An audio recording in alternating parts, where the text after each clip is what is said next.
Hello and welcome back to the FSS Football channel and today's edition of Premier League preview this week for Game Week 30. Now last week in Game Week 29 we saw Leeds smash Fulham, Brighton also then smashed Newcastle 3-0, West Ham blew a 3-0 lead to draw 3-0 to Arsenal thanks to a brilliant second half resurgence from the Gunners, and we also saw Tottenham smash Aston Villa 2-0. Anyway, with that being said, let's get into this week's fixtures. Chelsea versus West Brom. Now, Chelsea come into this game in great form. They're sat fourth in the Premier League. Look like they're going to get Champions League football. They've kept 7 consecutive clean sheets. This Chelsea team is no joke at the moment. And Thomas Tuchel has completely transformed this team, not just defence, to one that doesn't concede goals. Although, I think going forward, they're still not amazing. I don't think they score loads and loads of goals. However, I don't think that's going to be too much of a problem against this West Brom side. Because West Brom, they can't score. They've got 1 goal in the last 4. So, defensively, they're going to be completely fine in this game, Chelsea. It's just whether, can they find the goals? And I don't think West Brom have been great. I believe they're the worst side defensively in the league. And Sam Allardyce has come in and hasn't really been able to change that. I don't see anything but a Chelsea win today. I think it's going to be... I just see Chelsea smashing West Brom. I'm going for 2-0. Leeds United versus Sheffield United. Now, Leeds are a fantastic side. They're the 7th best team going forward goal-wise, and they are the 5th best team defensively. I don't see how Sheffield United can beat that. Sheffield United, on the other hand, are the worst attacking side and the 3rd worst defensive side.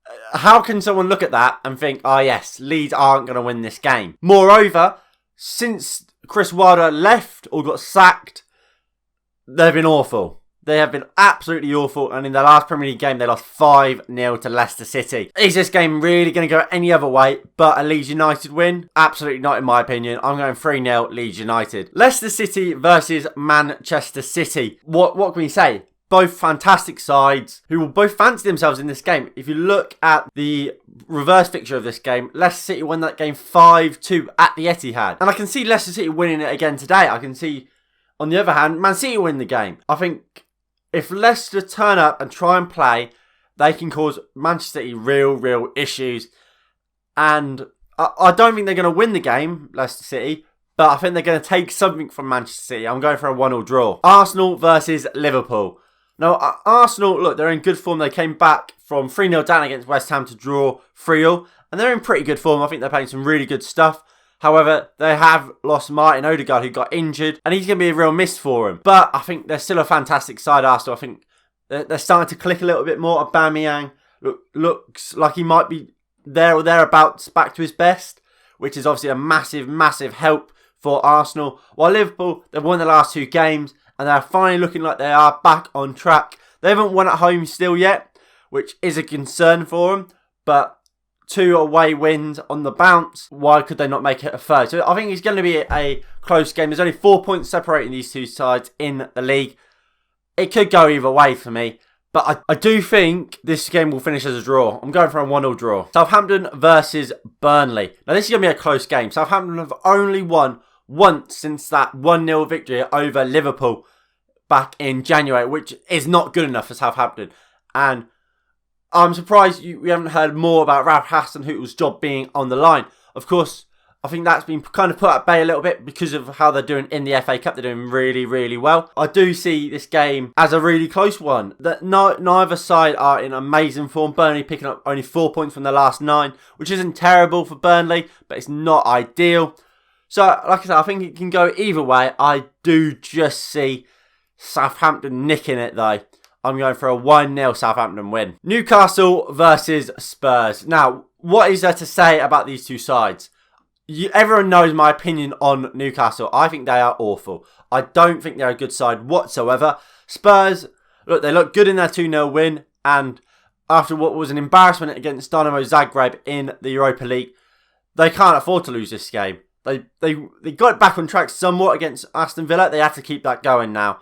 If they want to get into Europe next season, they have to keep winning games. And this Newcastle United side are a fantastic team to play when you need to keep on winning. Because I do not rate them at all. Especially without Callum Wilson.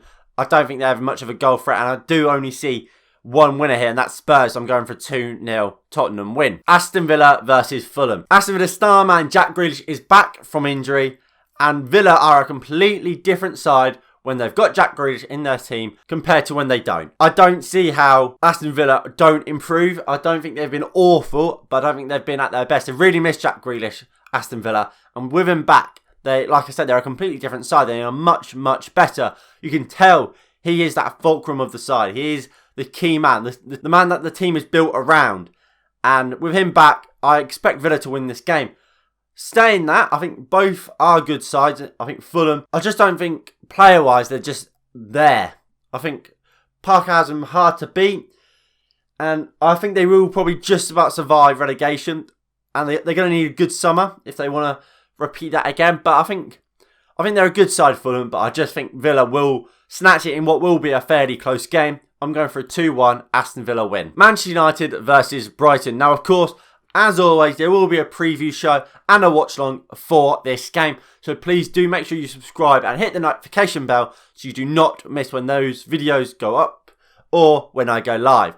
But just about the game, I think Manchester United should win this game. We are the better team. We've got a lot of our injured players back. Pogba's fully fit. Martial, he went off injured against France. However, apparently it doesn't look too bad and he looks like he should be alright, which is important. And I just think we should win this game. I mean, Brighton are a good side, but I don't think they are good enough. I don't think they're great going forward. And I think we should just have enough quality, especially with our fully fit team. Maybe Marcus Rashford aside, we should be able to win this game. So I think we will. I'm going for a 2-0 Manchester United win. Everton versus Crystal Palace. Let's keep this one short and sweet. Everton are the better side. I think Everton are a very good side. They won the last game between these two sides 2-1. Look, Everton, they're just the better side, and that's what happens. Usually the better side will win a football match, and that's going to happen today for me. Everton need to win the game if they want to go into 5th place. I think they will. I'm going for a 2-1 Everton win. And the final game of the game week is Wolves versus West Ham. I think both teams are hard to beat, and I think that's important, especially for West Ham. That's why they are sat at 5th at the moment. They're both hard to beat. They're both well organised. The only issue is, I think without Raul Jimenez, and I've said this pretty much every week, Wolves aren't a great attacking side. I think they don't have a reliable goal scorer, and I think that, again, will let them down today. I think West Ham, on the other hand, has goals coming from everywhere. Thomas Soucek scoring. I think Lingard scoring. Craig Dawson scoring. Antonio can find the back of the net. They have goals coming from everywhere, and there's a reason why West Ham are 5th and Wolves are bottom half.